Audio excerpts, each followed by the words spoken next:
Ayan mga karos, magandang araw muli. Ito, welcome back po muli dito sa ating channel. Bali, anong araw ngayon? January 29. Yan, January 29, araw po ng Lunes. So ito mga karos, meron muna tayong topic bago po tayo magbigay ng update.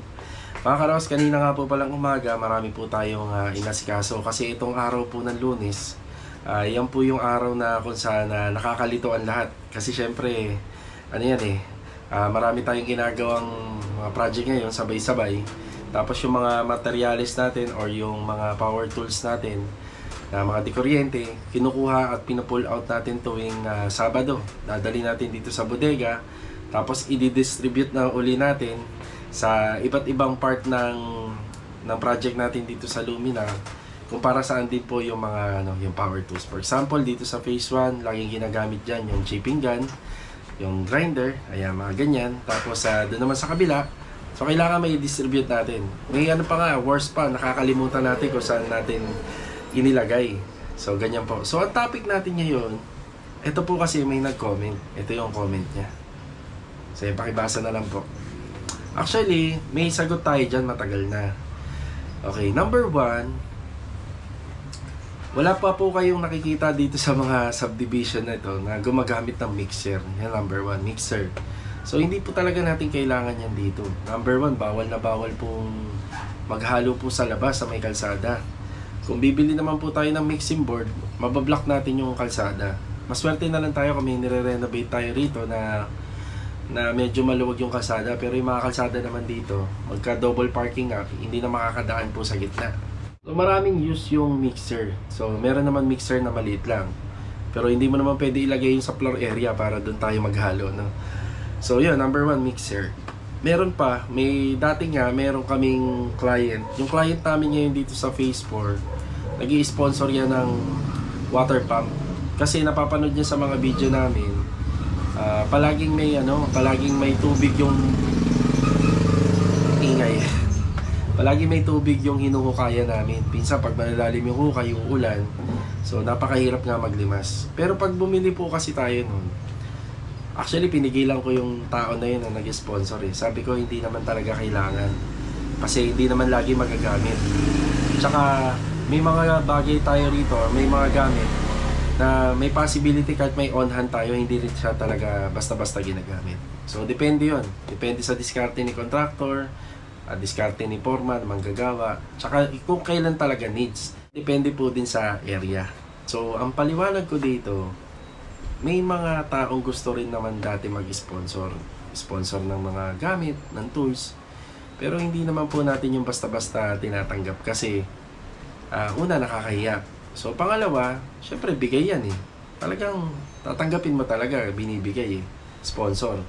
So, meron naman po tayong mga gamit din dito. Then, may mga gamit tayo rito, kompleto tayo. Sasabihin ko kung ano-ano yung mga yun. Meron kami 3 chipping gun. Kaso nga lang, hindi ko na masyadong pinapakita sa video. Depende lang pagka ginamit. Meron din tayong mga grinder. Marami tayong grinder kasi lumalaki na yung manpower natin. Kahit pa paano, dumadami na tayo. So, may grinder tayo. So, kailangan natin mag-provide ng maraming grinder. Barena, meron tayo. Kompleto tayo sa barena. Meron nga tayong mga cordless na barena. Tapos maalala nyo, may nag-sponsor sa amin, si Makita. Sabihin ko sa inyo kung magkano yung worth na in-sponsor sa amin nun. Nasa kulang-kulang 100,000.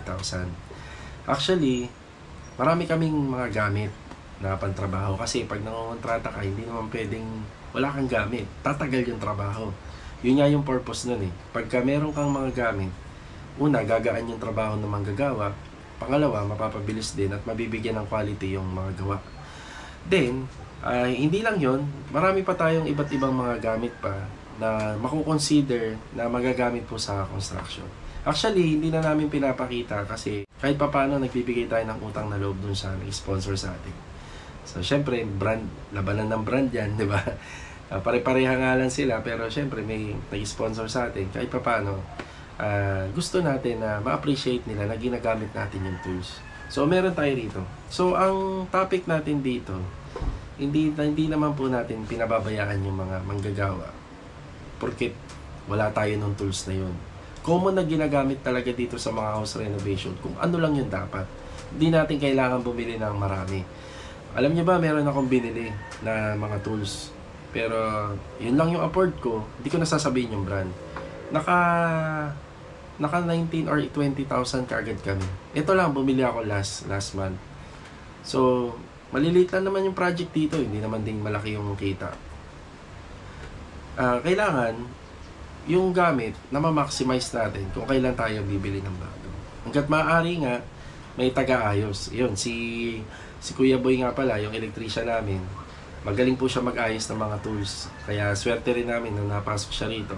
Hindi lang siya electrician, technician din. Yung mga dati-dati pa naming tools, nung nag-uumpisa pa lang ako, ay napapagana niya. Minsan sa video, may makikita kayo nagsisinsil mano-mano. May hawak na pansinsil, may hawak din na martilyo. So, bakit nagsisinsil? Ba't mano-mano? Meron naman chipping gun, may gamit. So, depende nga. Minsan kasi, may mga part ng area na nakakabulabog tayo. Kapag actual na renovation dito, maraming nagiging issue din dito. Minsan nagagalit sa amin yung kapitbahay, maingay kami. Pero syempre, kailangan nila kaming unawain dahil ganoon talaga, nagre-renovate. At kailangan din naman namin sila unawain. So kung magagawa naman po namin butasin yung pader, sinsilin yung pader na hindi gumagamit ng mga power tools kasi malakas yung vibration yan eh. So yun, kaya minsan hindi nyo nakikita sa video. Sa grinder naman, minsan talagang hindi namin siya ginagamit dahil may alikabok. So depende, conforme nga. So nagdedepende na nga lang din kami sa area. Pero lahat naman po na yan ay ginagamit namin. Actually, binasa ko na maigi yung comment niya, hindi naman para mambash. So nagpapasalamat pa rin ako kasi yung comment na yun ay nagpapaalala. Pero kung ako nga lang po sa inyo, pero ang sagot ko dito ay ito po, yung mga pinapaliwanag ko. So, hindi naman po natin talaga kailangan na mag-invest ng maraming power tools at kumpletuhin. Kailangan, nakadepende lang po tayo dun sa project na tanggap natin. So, ito, medyo dumadami yung mga power tools namin dahil dumadami din yung bilang namin. So, marami yung installer, marami yung tile setter. Sa tile setter, kadalasan, grinder eh. Kadalasan yan, grinder. Sa installer, kadalasan mga barena. So, dumadami. So, yun lang ang paliwanag ko para hindi rin po kayo malito sa mga nagko-comment. Bali, hindi po namin tinatanggihan yung mga offer nyo. Ang amin lang, nakakahiya na pong tumanggap tapos hindi nyo naman makikita sa video na kung ginagamit ba o hindi. Siyempre, blessing yan. Sino tayo para tumanggi pa? So, para sa akin, honest lang, may mga gamit kami na mga nag-o-offer sa amin. Pero yung nag-sponsor sa amin sa Makita, wala pa talaga kaming gamit noong mga time na yon. Kaya ang ganda rin po ng pasok nung nag-sponsor sa amin. Sulit na sulit naman. Hanggang ngayon walang sira, paayos. So matibay kasi, di ba alam niyo naman pag Makita sobrang tibay niya. Kaya hanggang ngayon nagagamit po namin sa mga house renovation. Pero yung ibang mga gamit na meron kami, medyo slight na lang pinapakita sa video kung mahagip, pero actually hindi na namin talaga tinututukan. Siyempre, pagrespeto po dun sa nag-sponsorship namin. So, ayan, maraming salamat. So, ito nga pala mga ka-row house, sobrang dami kong inasikaso ngayong umaga. Ito pa hapon Actually, tanghali ngayon. Ito, nagbablog ako. Mamayang hapon, magbibigay na po tayo ng update sa mga nagawa. So, binabati ko nga po pala ng happy birthday yung kasama namin dito na si Bilog. Yan, happy birthday sa iyo, Bilog. God bless. At saka yan, more birthdays to come pa. Also belated happy birthday kay Adonis. Yan, dito ko na, binati ko pa rin siya dito. Bale ito mga karos, pinag-aaralan ko kung ang update video na lang ba natin ay tuwing hapon na lang. Kasi sa sobrang daming ginagawa ng umaga, baka tuwing hapon na lang ang mapapanood natin na may mga progress na. Kasi sa umaga kasi, nandun yung papatiin natin yung tropa, bibigay tayo ng assignment. Pero kung ano yung napanood nyo kahapon, nung bago mag-uwian, yun din naman kasi ang mapapanood nyo pag umaga dahil wala pang ang trabahong nagagawa. Naisip ko, para magawa ko ng maayos yung mga gagawin ko pag umaga hanggang tanghali kasi marami din talaga akong inaasikaso. Tapos yung mga pagpo-provide pa ng mga materyales, yan, inaasikaso natin sa opisina, inaasikaso natin. Tapos pag may ocular visit tayo, sumisingit pa yon. Yan, shoutout nga pala kay Ma'am Cherry na taga dito sa Phase 3. Yan, di ko alam kung matutuloy kami. Sana magkasundo kami. Ayun, shoutout po. Kanina nag-ocular visit ako sa kanyang bahay. Ayan, shoutout po. Ang ganda ng bahay. Single firewall. Tapos sa Angeli pa. Yun na nga lang, ang kulang na lang doon renovation para mas mapaganda pa. Ayun, paki-comment po mga karos kung pabor ba kayo sa ganun, kung okay kayo na tuwing hapon na lang tayo magbibigay ng update. So, ang tututukan natin doon, yung talagang mga pagbabago at saka yung mga kinakailangan gawin. Tsaka syempre, tips and idea na din. So, ito medyo mahaba po yung natin, yung discussion natin kasi gusto ko lang din po magpaliwanag. Yun. So, God bless po. Guro, manananghalian muna kami ni Mrs. Aalis kami, pupunta kami sa tile center. Pipick upin na po namin yung mga kornisa rin. Nahanap ako kasi yung kornisang huling nabili ko 8 feet. Titingin ako kung may makukuha ako mga 10 feet. Mas maganda kasi pag mahaba. Tapos papadeliver na natin yung wall fluted panel, mga tiles na gagamitin para dito sa project natin sa Block 24 sa Phase 6. So tara, let's go.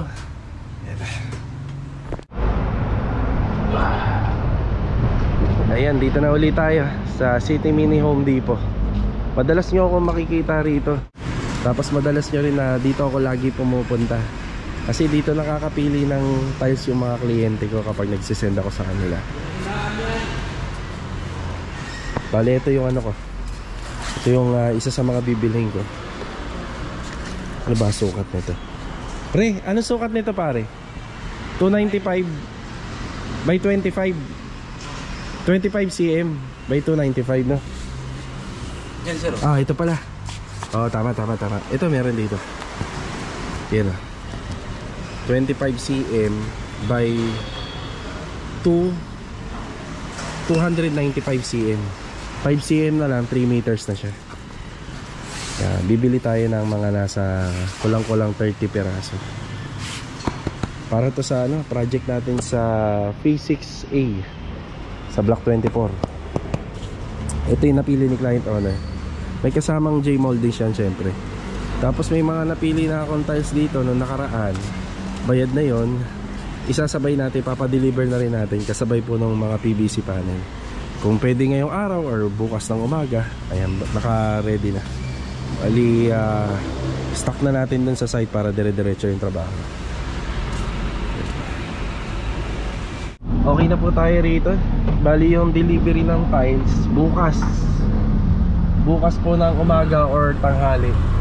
Yung ipapadeliver natin na tiles, meron po dun sa floor area ng extension na ginawa natin. Tapos sa kitchen din, tsaka sa backsplash. Kasama na po yung PVC panel na napili ni client owner. Yan, bibili naman kami ni Mrs. ng kornisa. Dito yung sa sa may sunhang dito sa may papuntang 13. Kanya lang hindi available yung 10 feet. Dito tayo makakabili sa may Bagtas Mighty Star.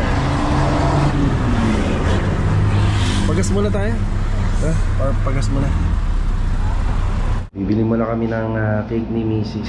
para kay Adonis at saka kay Bilog.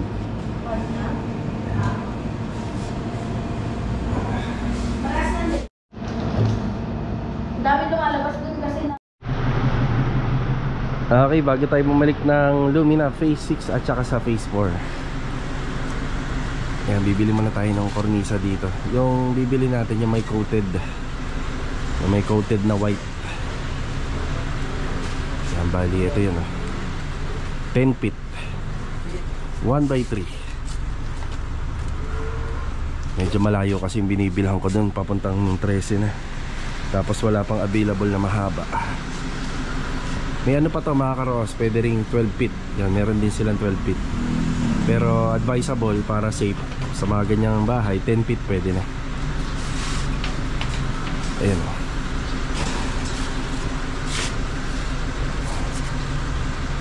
Bali yung design nito Victorian cornice. Victorian cornice.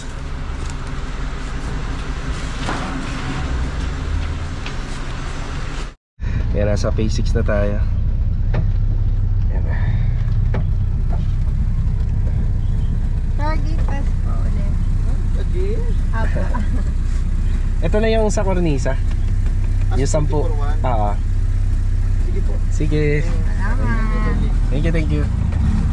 Yung truck po na yon, umpisa na po nagdi-deliver yung hardware store na kinontak natin para dito sa project natin sa Block 2. Ayan, halos makukumpleto na nila. Pero yung sa Buhangin, utay-utay muna dahil wala tayong space. Yan, bali yung hollow blocks natin dyan, nasa 400 pieces lang muna. Tapos graba, dalawang cubic, tapos sa graba, dalawang mini dump truck. Tapos 4 na mini dump truck naman sa Buhangin. Tapos mga bakal nandun na rin. So mamaya magbibigay tayo ng update din dun. Hatid lang natin tong cornisa. Bale, ito mga karosa, magbigay na tayo ng update. Pasensya na nga pala sa boses, medyo malat po dahil may ano tayo ngayon, uso, ubo, sipon. Yan. Okay, dito tayo sa Block 24 muna. So bukas may delivery tayo rito, tiles materials at saka yung PVC panel na gagamitin sa kisame. Tapos nandyan na rin yung cornisa na binili natin kanina. Ayan, bati muna, bati. Hapon na. Good afternoon, Ricky. Good afternoon. At saka si Adonis. Belated ha? Adonis, belated. Tsaka si Jamil, good afternoon. Good morning, good afternoon. Ayan. Ito yung sitwasyon nila rito. So rito meron tayong asinta pa para doon sa floor drainage. Ayan. Dito rin yung ginagawa ni Ricky rito. Ito na nga po pala yung mga nagawa nila sa extension. Medyo mataas na po yan. Ang matrabaho na rito na kasunod, puro palitada na, more on plastering. Tapos kapag halos okay na, magsiset na tayo dyan ng mga tubular na 2x3 para po dun sa trusses niya. Dito nag-drop pa po kami, hinukayan pa po to, kaya may mga tambak pa tayo ng lupa rito. Ayan, dumami yung tambak. Yan, hinukayan pa yan para ma-achieve po natin yung kapal po ng flooring na ilalagay natin dito. Ayan, nakapag gravel bedding na. Yan, meron na pong isang linya para sa waterline dito. Waterline, meron din po yan dito sa kabila. Ayan, gumapang na po rito. Waterline, tapos sariling sariling linya rito sa ginawa nating extension. Pero isa lang naman po yung niyan, yung panggagaling niya. Walang iba kundi dun sa metro ng tubig sa may labas. Yun na yung supply niya. So hindi na natin kinuhaan ng supply yung dito. Ayan, may abang yan dyan. Hindi na natin binuha yan. Sariling supply na natin.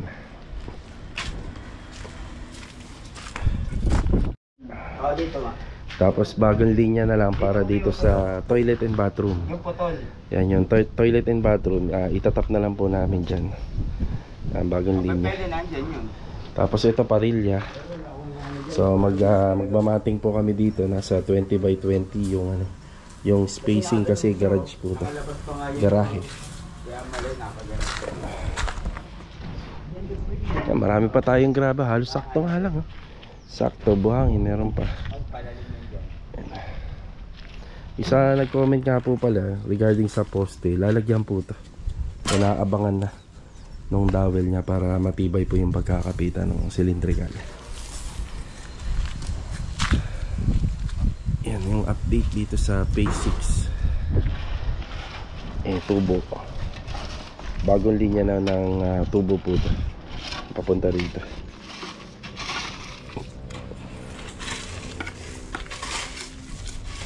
Ito naman tayo sa kabila, sa may phase 6 din, sa may block 2. Bali kahapon nga po pala, araw ng linggo, pinahakot na po natin yung mga panambak. Yung masyado pong marami na kasi yun, para magkaroon tayo ng stockpile.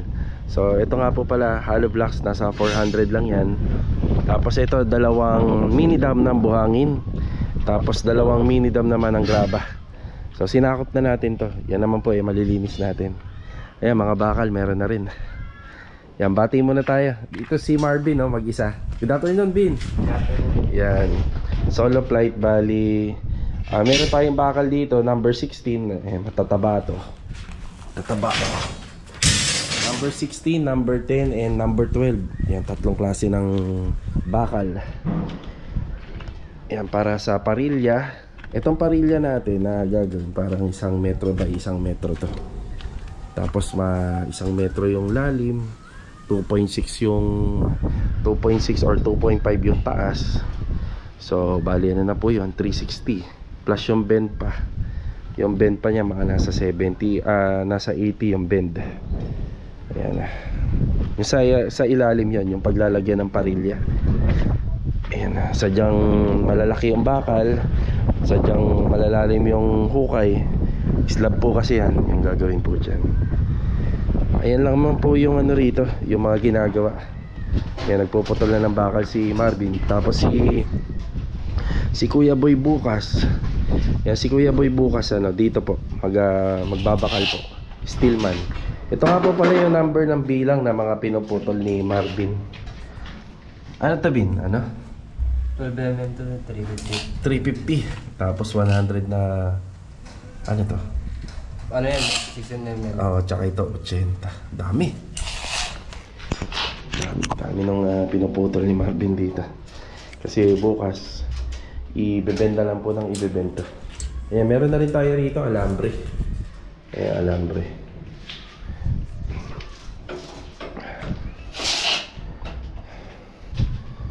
Bin, ipapasok mo yan sa loob. Ang dami mo nang pinuto. Baka mawala yan dyan, makalakal. Kasi maglaan ka na kaya ng oras para maipasok mo. Ito okay lang, mahaba. Yan yung mga maikli. Dandahan ka na lang dyan sa tiles. Alright mga ka-row house. Alright. Tuloy-tuloy na yung trabaho rito. Dire-diretso materialis. Yan. Dito naman tayo sa third project. Ay si Kuya Dindo. Good afternoon, Kuya. Good afternoon! Yun, oh. May birthday nga pala kay Bilog. Shoutout sa'yo, Bilog. Babuhay ka hanggang gusto mo. Tsaka kaya na, Kuya. Belated. Tsaka belated nga pala kay Adonis. Adonis, happy birthday! Yun, oh. Isang bilog ka. Yun, oh. Gin yata yan, Kuya. Isang bilog na gin. Isang bilog. Ayan, si Bilog din. Kaya Bilog pangalan. Ang hilig din uminom ng bilog. Napakakintab na, Kuya, no? Ayun, napakakintab. Napakalinis. Oo, ayun, oh. Ito nga po pala ay pinturado na ng beige. Binalik lang po natin yung original na color niya. Tapos dito may plano na lang kami ni client owner. So abangan na lang natin. Okay, update sa pagpipintura ni Kuya Dindo. Baka bukas, Kuya Dindo, may kasama ka na yata rito. Si Kuya Jun ata. Tingnan natin kung nandito na si Kuya Jun bukas. So ito, may binigay na instruction si sir sa atin. So framing kulay itim. Tapos sa pinaka bracing niya, ito po yung ginamit namin dito, isa 1x2 na mga tubular. Sa bracing, white, maroon, black. White, maroon, black. Ayan, alternate. Bali si sir mismo yung yung nagbigay ng instruction sa atin ito. Yung ginamit nga po pala namin dito sa maroon, kasi lahat naman ng maroon nasa base color niyan, red eh. Ito nga pala yung A+. Yan, A+, yan, maroon, quick dry enamel. Yan na. So babagayin na lang po namin yung ginawa ni Kuya Dindo sa grills para rito naman sa brick tile niya rito sa pasad. Siyempre kung ano yung pinampintura niya, ganun din dito. Sa pagpili nga po pala ng mga color combination, depende talaga kay client yan. Siyempre kung gaano kahirap ginawa, ganun din kahirap i-maintenance. Tama na, Kuya? Diba? So ibig sabihin, si sir, kahit balang araw mag-fade yan, marami siyang pampagawa siguro niyan. Yan. Pero yung ibang mga ginagawa namin dati, kulay brown lang lahat. Kasi yun yung madali, tapos hindi pa matakaw sa materials. Biruin nyo, pag pininturahan nyo to, syempre iba't ibang paintbrush ang gagamitin mo dyan. Iba't ibang roller din. Yun ang ano nyan, yun ang disadvantages nya. Hindi naman po pwedeng iisang paintbrush lang, kaya medyo magastos. So masunod po yung pinagagawang combination color ni client. Siyempre si client owner masusunod dito. Yan. Ito pa. Ayos. Ganda. Medyo malinis na. Retouching na lang yan. So tatapusin lang yan. Kagaya nga na sinasabi ko, pinapatapos muna natin lahat sa kanila yung dapat nilang gawin. Tapos dun tayo magbibigay na ng ng punch list para konti na lang, minimal na lang na. Dito naman tayo sa fourth project natin. Bale dito maganda-ganda na yung improvement nito. Yan, may mga ano pa tayo rito. Hahabulin pa na mga materyales kasi hindi maiiwasan, may mababasag talaga. Ayun si Kuya Richard. Good afternoon, Kuya Richard. Good afternoon, boss. Tsaka si Master Jojo. Oy, good afternoon. Ayun, Ay, happy birthday nga pala kay Ayun. Circle. Happy birthday din kay Circle. Bilog. Si Bilog. Circle sa English, no? May nag-comment. Englishin daw, yan, circle. Yan po yan, in English na. Okay, bali, makikita nyo rito yung footstep and riser. Kinontinue na namin yan hanggang dito. Ayan, nagkulang pa ng isa. Nabasagan si tile setter kanina, si Kuya Richard. Tapos yung mga kulang na deco stone, ayan, onting-onti na kinakabit. Kaya nakukumpleto na yung disenyo. Kaya ito, lumalabas na yung ganda. Tapos sa fence grills naman natin, combination ng 3/4x3/4, 1/3, 2/2 yung pinaka-framing. Dito, babawi kami sa color combination. Yan, para maganda talaga yung kakalabasan nito. Yun na. Dito naman si Kuya nag-install. Bali ano na po to. Sa tiles, kahit anong klaseng tiles na lang po yan, pwede dyan kasi matatakpan naman siya ng grills. Pero yung gagamitin po namin dyan, itong mga siroho na ikinabit niya. Ito yung tinutukoy ko. Yan, may flooring pa po tayo dyan. Tapos nandito yung clip eh. Yan. Halos pa kompleto na, ano. Yun o. Yung fence grills. Yan, sana magustuhan ni Sir Cloud. Yan, syempre hindi pa naman tapos. Marami pang gagawin dito. Bali kanina nga po pala, nasukatan na to. Yan, nasukatan na. Kasama na yung sa bar counter. Ang problema, hindi nagkasya yung granite na kasama yung sa bar counter. Kaya nag-usap na lang kami ng may-ari na i-cancel na lang po yung sa backsplash. Kasi yun doon sa backsplash wall, pwede naman pong gumamit ng ano dyan eh, yung semi-granite. Ibabagay na lang po doon sa kitchen counter, sa countertop. Basta mahalaga itong bar counter dito, naka-granite po siya. Yun ang mahalaga. Eh si Louie oh. Louie, good afternoon. Good afternoon. Ayan yung kinakabit na tiles ni Louie. Oh, diba? Bali, yun, nabasagan din si Louie eh, no? So, lahat yan, hahabulin na lang po natin. Ayan. Nakapag-usap na rin kami ni client owner dito kung anong kulay ng accessories na pagkasunduan namin, more on gold. So, babagay naman po yun din sa mga tiles. Yan, mga gold. Yan, bagay po. Ayan yung pinaka-wall. Tapos accent niya, yung parang pa-diamond na black and gray. Yan. Wala pa akong una na flooring nito. So, ihabol na lang po natin. Oh. Dito sa loop bed, may ilaw na to dyan, no? Ayan, may ilaw na.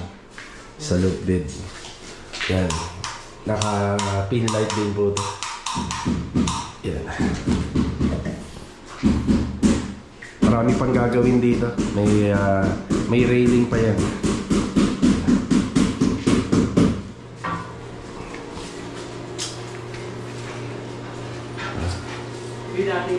Wow. Tapos kung ano yung fence grills, yun din yung design ng gate natin. Bali, 2-door gate po ito. Yan, 2-door gate.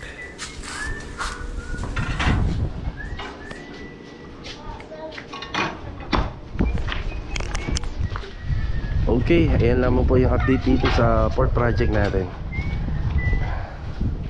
Dito naman tayo sa last project natin dito. Ayan na, sa phase 1. Yan, may gate na po.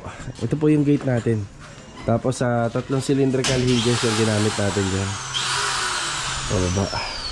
Tapos yung design nito, hindi na ganun kasinsin. Sa bagay, gate naman. Tsaka para hindi na bumigat. Ayan na.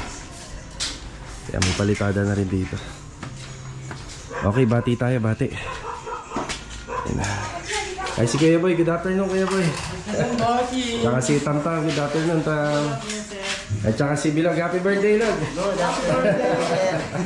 Ayan na. Okay, update. Ito nga po pala yung PVC panel. Ayan, PVC panel. Kainaan lang ni Tamtam yung sounds. Ayan. Tapos, TV console. Ito yung TV console natin kaya may abang dito. Ayan, bali mapapagitnaan po yan ng metal paring pababa. Ayan, para sasalpakan ng kable, hindi nakalawit. Ayan.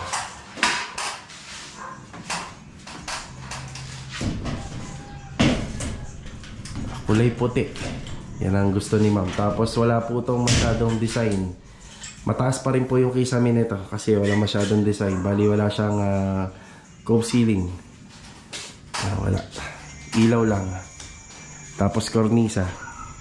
Kornisado. Ayan na. Terminate na pala ni Kuya Boy. So ito na. Ilang ano to? 6. 5 branch. 6 branches. May isang main. Isang main. 5 branches. 5 branches. Isang main. Binaligtad ko yung ano dito yung main Yung main nandiyan dito. Dati dito tayo dito. Kasi maiksi yung abang na wet. Okay. Para... Dito sige, pwede naman yan. Madidiscuss natin kay client. Yan na yung ating electrical dito. Well function na po to. Ilaw. Tapos may karagdagang outlet si ma'am dito. Iyahabol na lang. Yan, bali priority na lang muna ni Kuya Boy yung mga nasa plano. So dito, yan, meron dito. So 20 by 40. Ayan. Yan yung height. Meron dito. Isa. Tapos dito sa pagpasok ng pinto. Yan dito. Yan, bali nasa 30 cm by 40. Yan, 30 cm by 40 na may height. Ayan. Nakakaroon na rin ng improvement to.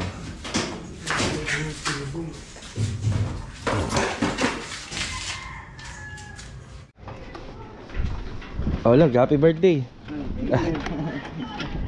May pang ano ka na dyan. Lutuan sana kita kaso nga lang busy. Thank you, sir. Sige. Bukas na lang ha. Happy birthday. Thank you. Happy birthday! Pang konting pang-inom lang konti. Happy birthday. Sige, happy birthday ulit. Sige. Bali, ito mga karos, bago ko tapusin itong vlog natin, ayan, shoutout muna kay Shaira Jane. Yan, God bless po sa inyo. Kay Sir J Masalihit. Yan, God bless po and ingat palagi. Binabati ko nga rin po pala ng happy birthday si Ma'am Elizabeth. Ngayon January 29. Ayan, God bless po sa inyo. More birthdays to come pa. At syempre, ingat po palagi. Shoutout na rin po kay Ma'am Cherry Lubid from North USA. So, paano? Kita-kita na lang sa next video. Ingat po palagi. Huwag po kalimutan mag-iwan ng like sa mga video na napapanood niyo po dito sa aming channel. God bless. Paalam po muna.